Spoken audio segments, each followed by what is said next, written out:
재난 가운데 성도가 할 일, 재난 가운데 성도가 할 일, 이런 제목으로 말씀을 증거하겠습니다. 원래 제 마음은 코로나 속에서도 우리가 모여서 예배해야 되는 이유, 이렇게 제목을 잡고 싶었는데 주보를 우리만 보는 것이 아닙니다. 그리고 교회 벽에 본문과 제목이 한 주 동안 게시가 될 텐데 지나가는 사람들이 보고 나쁜 선입관과 반감부터 가질 우려가 있겠기에 제목을 많이 순화시켰습니다. 그러나 이 시간 말씀을 끝까지 잘 경청하시고, 그래서 재난 가운데 성도가 할 일이 무엇인지 깨달을 뿐 아니라 코로나 속에서도 왜 우리는 이렇게 모여서 예배해야 되는가, 조금이나마 함께 생각해보는 기회가 되었으면 좋겠습니다.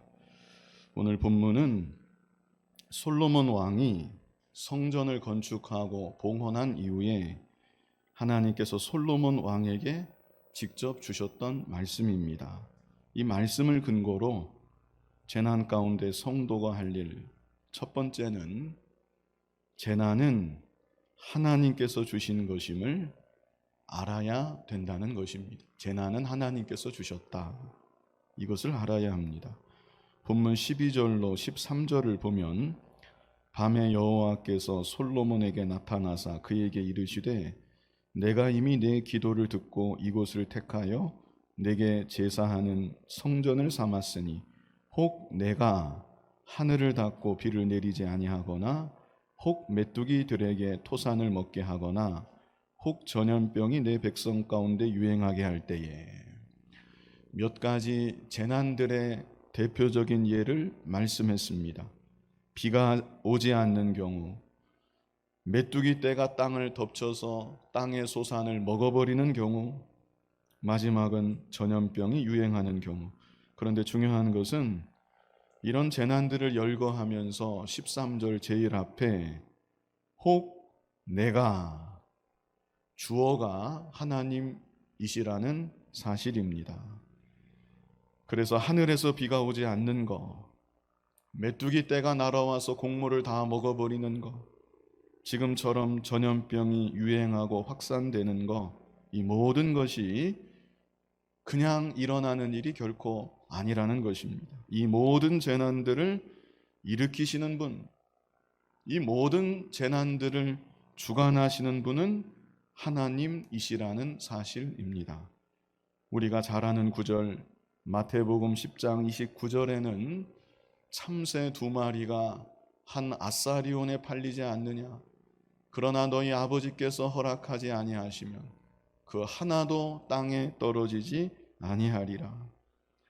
참새 한 마리가 땅에 떨어지는 것조차 하나님께서 주관하신다는 것입니다. 그런데 하물며 재난으로 인해 지금 온 세계 수많은 사람들이 어려움을 겪고 있고, 한 아사리온 정도가 아니라 수십조, 아니 수백조의 피해가 발생하는 지금, 어떻게 이 일이 그냥 일어난 일일 수가 있겠습니까?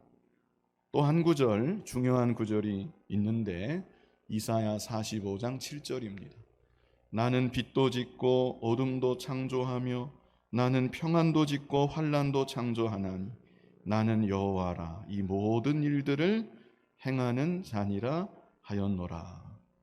어떤 사람들은 말하기를 좋은 일은 하나님께서 주신 것이고 나쁜 일은 마귀가 주는 것이다.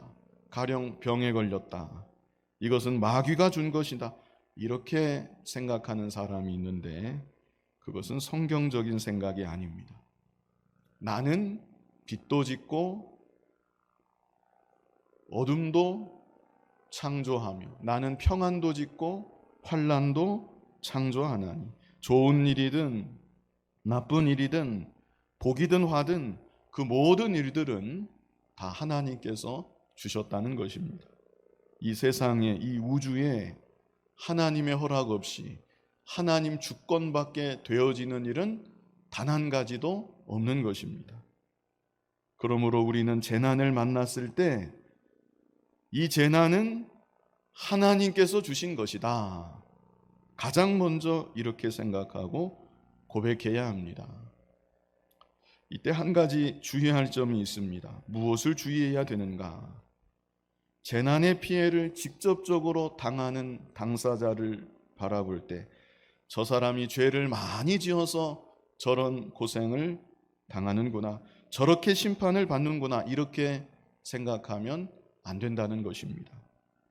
예수님께서 직접 하셨던 말씀 가운데 누가복음 13장 1절부터 3절을 보면, 그때 마침 두어 사람이 와서 빌라도가 어떤 갈릴리 사람들의 피를 그들의 제물에 섞은 일로 예수께 아뢰니 대답하여 이르시되 너희는 이 갈릴리 사람들이 이같이 해받음으로 다른 모든 갈릴리 사람보다 죄가 더인 줄 아느냐? 너희에게 이르노니 아니라. 너희도 만일 회개하지 않으면 다 이와 같이 망하리라. 4절로 5절에도 또 말씀하셨습니다. 또 실로암에서 망대가 무너져 치어 죽은 18사람이 예루살렘에 거한 다른 모든 사람보다 죄가 더 있는 줄 아느냐? 너희에게 이르노니 아니라. 너희도 만일 회개하지 않으면 다 이와 같이 망하리라. 사실 이 세상 누구든지 자기가 지은 죄대로 징계받고 심판받으면 살아남을 사람은 한 사람도 없습니다. 우리는 다 하나같이 죄인이요, 우리의 행실로는 하나님 앞에 도저히 설 수 없는 더럽고 추한 자들입니다. 그러므로 재난 속에 고통당하는 자들이 나보다 죄를 더 많이 지은 것이 절대로 아니라는 것, 나 역시 징계받아야 되고 죽어 마땅한 자인데 하나님의 은혜와 긍휼로 또 하나님의 오묘하신 섭리 가운데 나를 여전히 살게 하시고 다시금 기회를 허락하여 주셨다는 것, 이 사실을 우리가 바로 알아야 합니다. 이제 두 번째, 재난 가운데 성도가 할 일, 두 번째는 악한 길에서 떠나는 것입니다. 악한 길에서 떠나야 한다. 본문 14절 상반절에 내 이름으로 일컫는 내 백성이 그들의 악한 길에서 떠나. 자, 먼저 첫 번째는 재난은 하나님께서 주신 것이다, 이 사실을 바로 알아야 되고, 그 다음 단계로는 우리 각자가 우리의 악한 길에서 떠나야 된다는 것입니다. 방금 보았던 누가복음 13장 1절로 5절에서 두 번 반복된 구절이 너희도 만일 회개하지 아니하면 다 이와 같이 망하리라. 회개해야 된다는 것입니다. 큰 재난을 경험하게 될 때 그 재난이 나에게 직접적으로 영향을 미치든지 안 미치든지 하나님의 자녀된 우리들은 자신의 죄를 회개해야 한다, 이 사실을 예수님이 말씀해 주셨습니다. 오늘 본문 14절에도 내 이름으로 일컫는 내 백성이, 다른 사람이 아닙니다. 내 백성이 그들의 악한 길에서 떠나. 하나님의 관심은 하나님의 백성에게 있습니다. 그래서 우리들은 재난을 통해서 다시금 우리 자신을 면밀하게 살펴봐야 합니다. 하나님 앞에 회개할 죄가 없는가? 돌이켜야 되는 죄악의 길이 없는가? 사회적으로 지탄받을 큰 죄가 아니라도 내 양심에 어긋나는 죄악들, 악한 모습들, 하나님 앞에서 자복하고 회개하며 그 악에서부터 돌이켜야 되는 것입니다. 그것이 바로 재난 가운데 성도에게 요구하시는 하나님의 준엄하신 뜻입니다.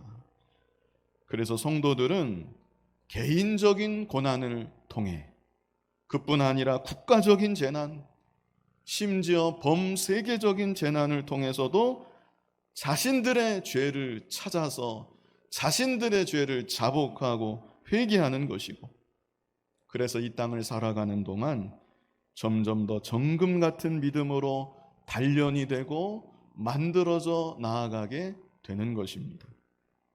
근본 코로나 사태로 인해서 전 세계가 큰 재난 가운데 있습니다.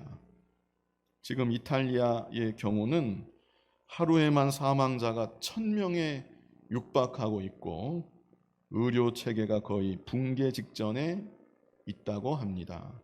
집계되지는 않지만 병원에도 제대로 가지 못하고 그냥 방치되어 죽게 되는 일반 환자들의 수도 무척 많지 않을까 생각이 됩니다. 미국의 경우도 코로나로 인해서 전체 실업률이 30%에서 50%까지도 될 수 있다고 하고 국내 총생산 GDP가 50% 급감할 것이라는 전망까지 있습니다. 무엇보다 그런 가운데 한인 교포사의 피해는 이루 말할 수 없을 것입니다. 대부분 소규모 자영업자들인데 다 문을 닫게 되었고 회사원들도 앞으로 많이 실직하게 될 것이고 그러다 보면 한인 교회들도 직접적인 위기에 직면하게 될 것입니다. 전 세계적으로 어디 하나 안전지대 없이 다 코로나로 인해서 육신적인 건강 문제뿐 아니라 정신적인 피해, 경제적인 피해 이루 다 헤아릴 수 없을 만큼 엄청난 재난을 경험하고 있습니다. 우리 성도님들도 크고 작은 어려움들이 다 있으실 줄 압니다. 이러한 때 우리가 할 일이 무엇인가?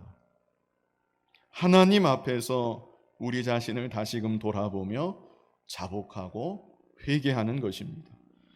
입으로는 믿는다 하면서도 말씀대로 실제 순종하지 못했던 것, 구별된 하나님의 자녀로 이 땅을 살아가지 못했던 것, 교회적으로도 교회가 교회답지 못했고 복음의 빛을 온전히 발하지 못했던 것, 우리가 다 하나님 앞에 자복하고 회개해야 되는 것입니다.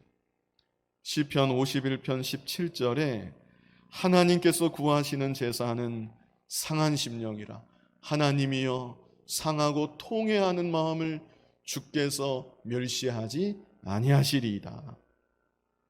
상하고 통회하는 마음, 이것이 바로 회개하는 마음인데 우리 하나님은 회개하는 자를 결코 멸시하지 아니하시는 하나님이십니다. 오늘 본문에도 14절 제일 끝에 내가 하늘에서 듣고 그들의 죄를 사하고 그들의 땅을 고칠지라.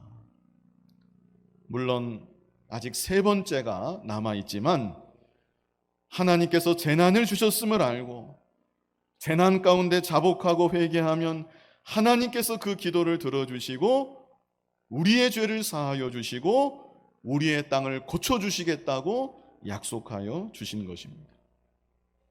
그렇다면 마지막 세 번째는 무엇인가? 여기까지 해야 완전체입니다. 마지막 세 번째, 재난 가운데 성도가 할 일. 14절 중반 절을 계속 이어서 보면 스스로 낮추고 기도하여 내 얼굴을 찾으면, 겸손히 기도하며 하나님의 얼굴을 찾아야 합니다. 여기까지 다 연결해서 보면 재난을 만났을 때 이 재난은 하나님께서 주신 것이다. 먼저는 이 사실을 알아야 하고 그 사실을 알면 자복하고 회개하여 악에서 돌이켜야 하고 그뿐 아니라 스스로 낮추고 기도하여 하나님의 얼굴을 찾아야 합니다. 그러면 하나님께서 그 기도를 들으시고 죄를 사하여 주시고 우리의 땅을 고쳐주시고 회복케 하여 주시겠다는 것입니다. 그렇다면 스스로 낮추고 겸손히 기도하여 하나님의 얼굴을 찾는 것은 무엇일까요? 이것은 한마디로 겸손히 엎드려 하나님을 진정으로 예배하는 것을 가리키는 것입니다. 하나님의 얼굴은 하나님의 임재를 뜻합니다. 우리는 재난을 통해 먼저는 하나님 앞에 겸손하게 됩니다. 인간이 정말 아무것도 아니구나. 우주선을 쏘아 올리고 달에도 사람이 가서 정착을 한다고 하고, 마치 온 피조 세계를 마음대로 다 주무르는 것 같지만 눈에 보이지 않는 바이러스 하나에도 꼼짝 못하는, 온 세계가 마비되는 속수무책인 연약한 존재구나. 다시금 하나님 앞에서 겸손히 엎드려야 하고 하나님의 임재를 구하며 거룩한 예배를 회복해야 되는 것입니다. 사실 겸손히 엎드리는 것 자체가 예배입니다. 지금 온라인으로 예배드리는 분들이 있을 텐데, 하나님 앞에서 겸손히 엎드려서 예배하고 있는가? 지금 이 자리에 있는 우리들은 하나님 앞에서 엎드리는 심정으로, 두렵고 떨림으로 하나님을 예배하고 있는가?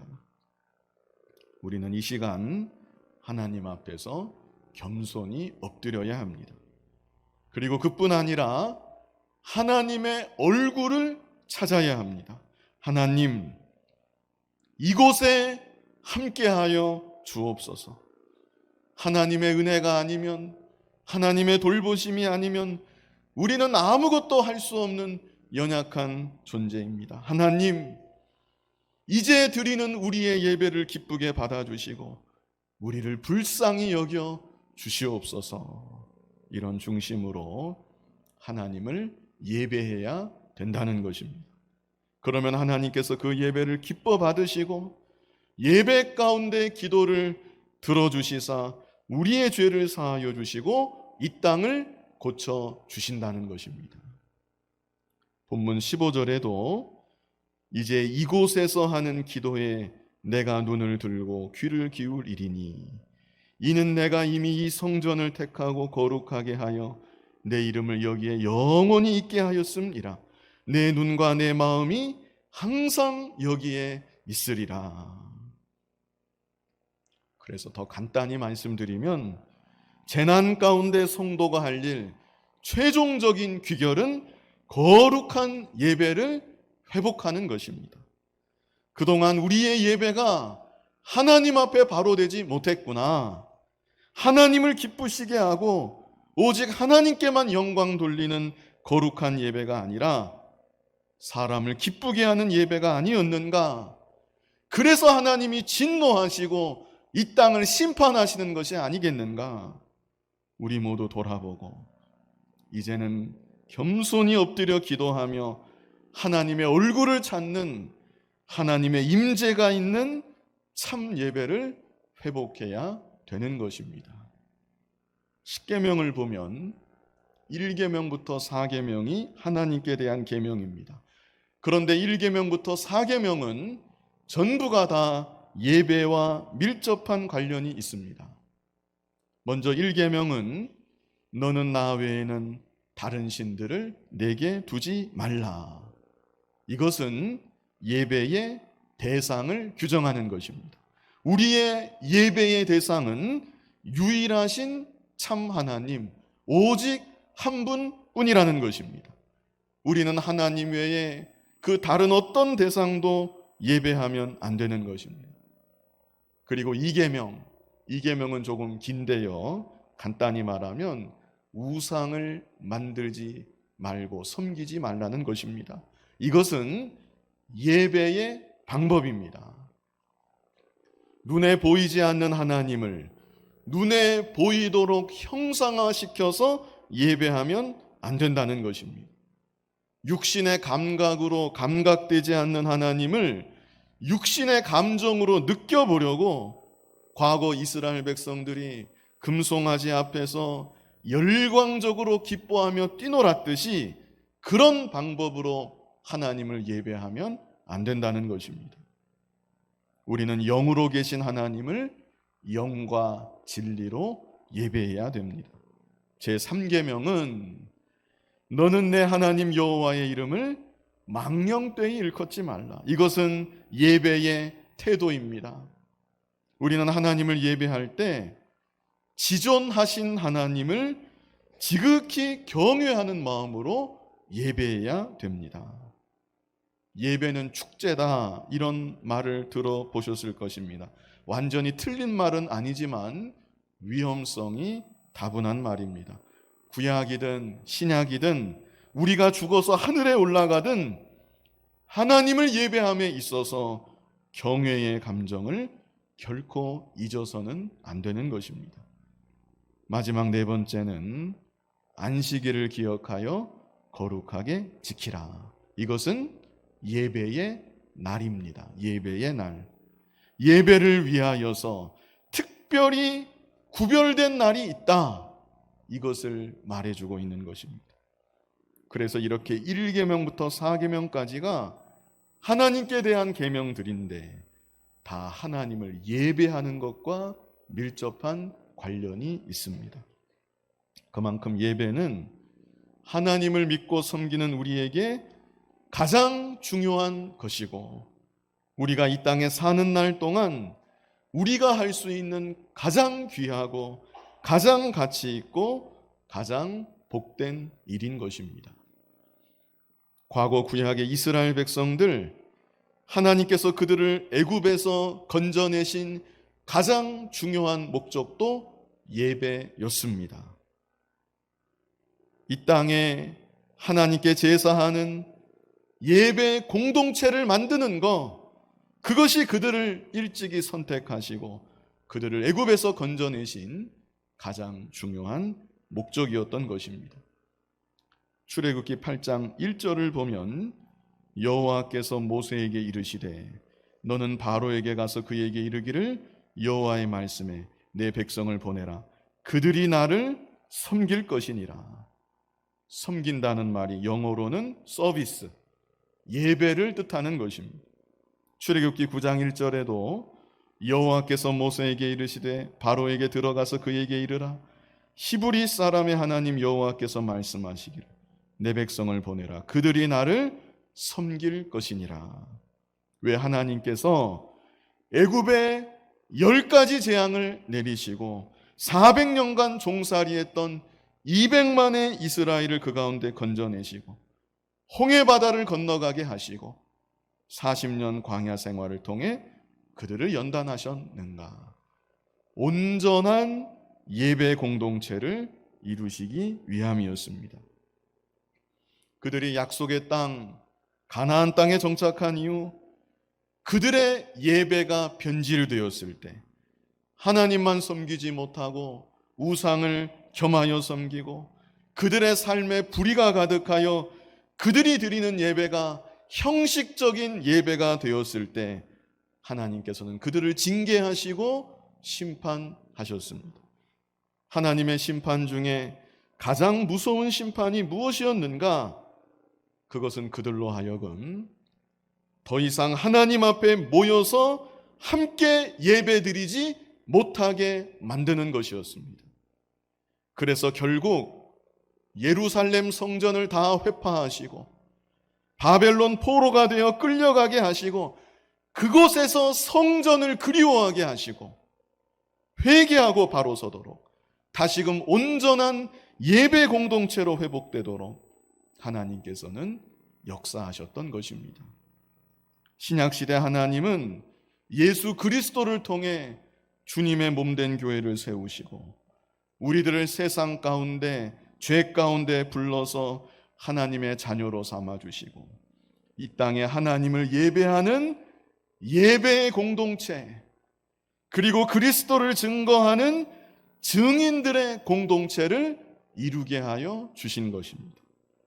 그러므로 이 땅에 교회에 주신 가장 1차적인 사명이 무엇인가? 그것은 예배입니다.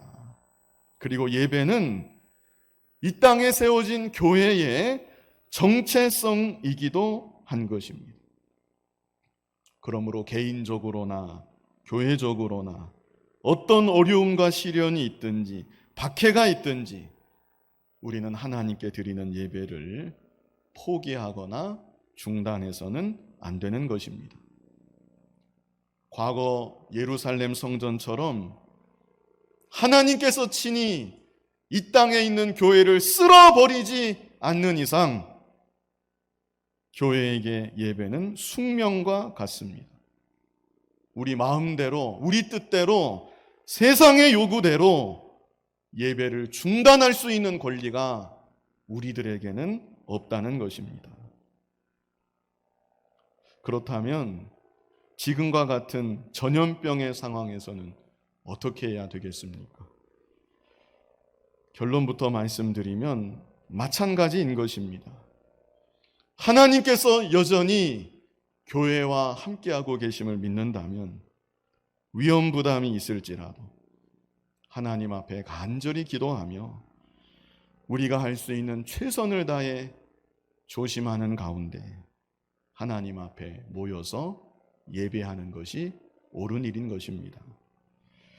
전에도 순교자들 얘기를 잠깐 했었는데 어떤 노모가, 늙으신 어머니가 너 그럴 거면 나를 죽이고 가라. 그러면 어떻게 해야 되겠습니까? 내가 순교하면 늙으신 어머니를 보살필 사람이 한 사람도 없다면 어떻게 해야 되겠습니까? 내가 죽으면 어린 자식들은 다 고아원에 가야 한다면 그러면 어떻게 해야 되겠습니까?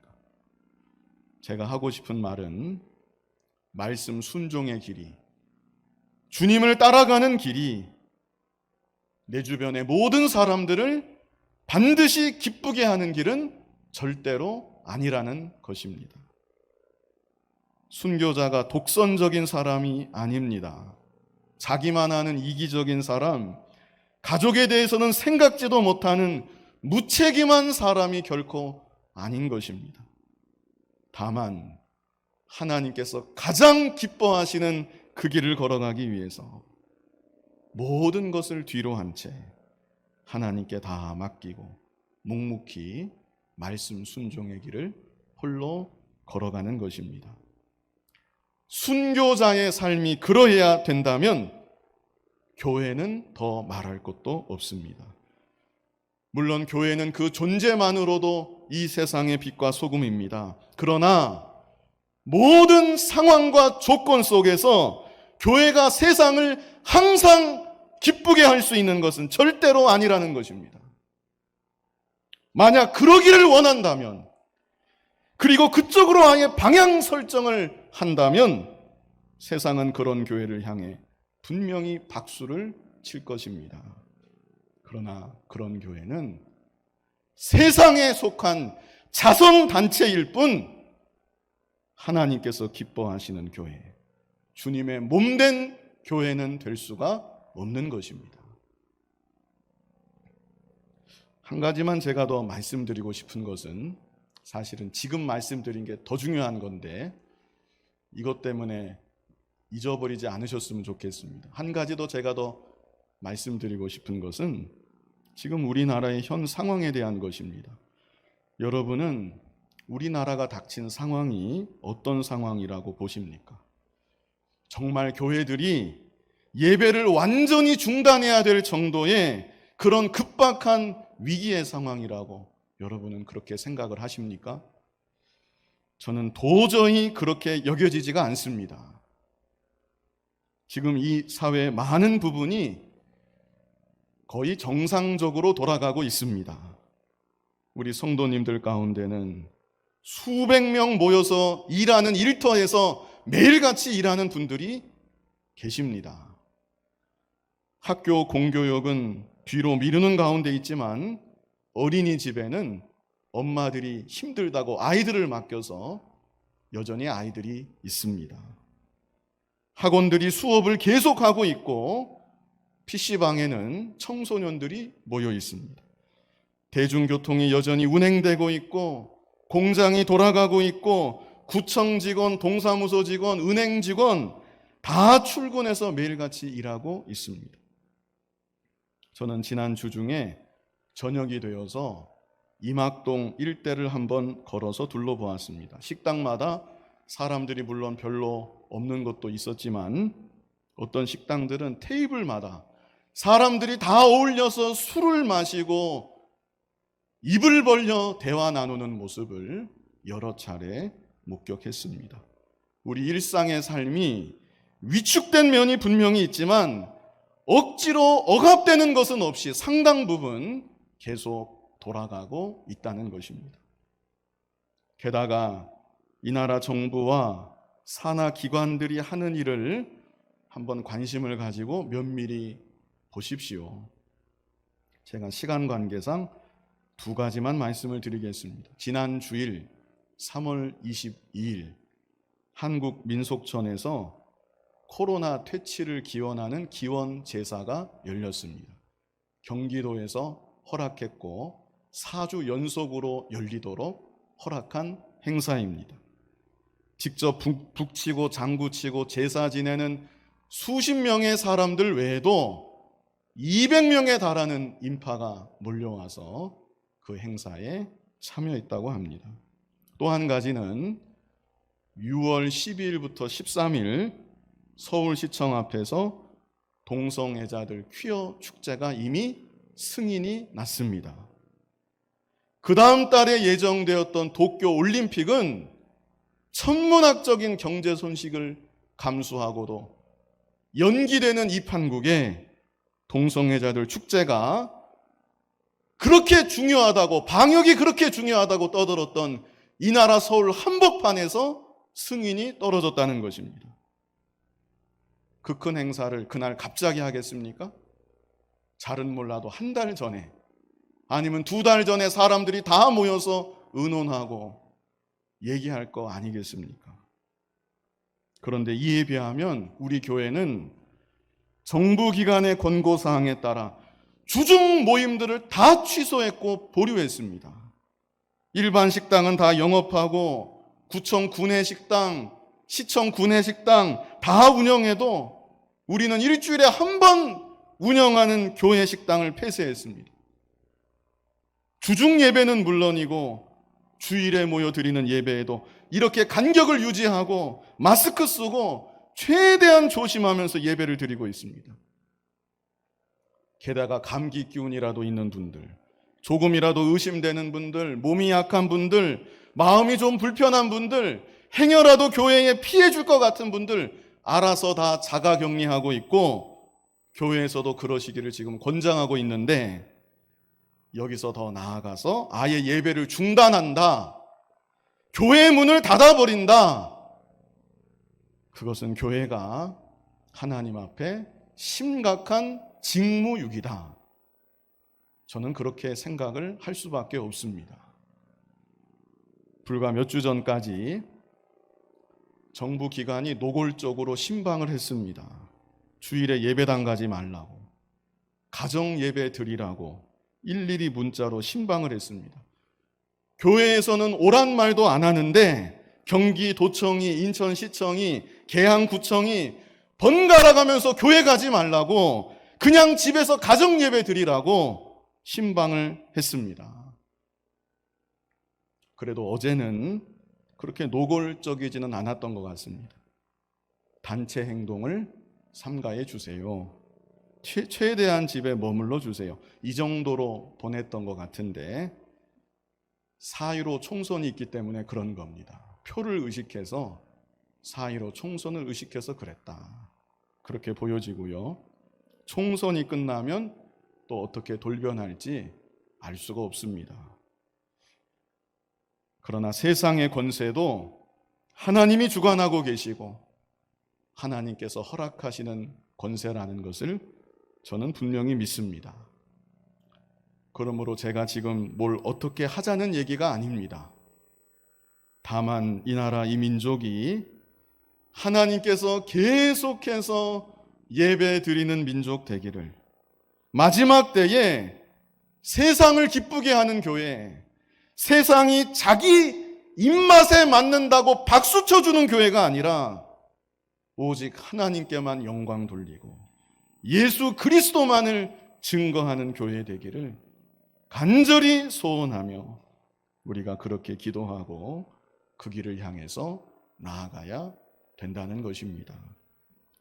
이 시간 재난 가운데 성도가 할 일, 첫 번째는 재난은 하나님께서 주신 것임을 알아야 한다는 것. 두 번째는 악한 길에서 떠나야 한다는 것. 누구 할 것 없이 각자가 자신의 죄를 자복하고 회개하며 악한 길에서 떠나야 합니다.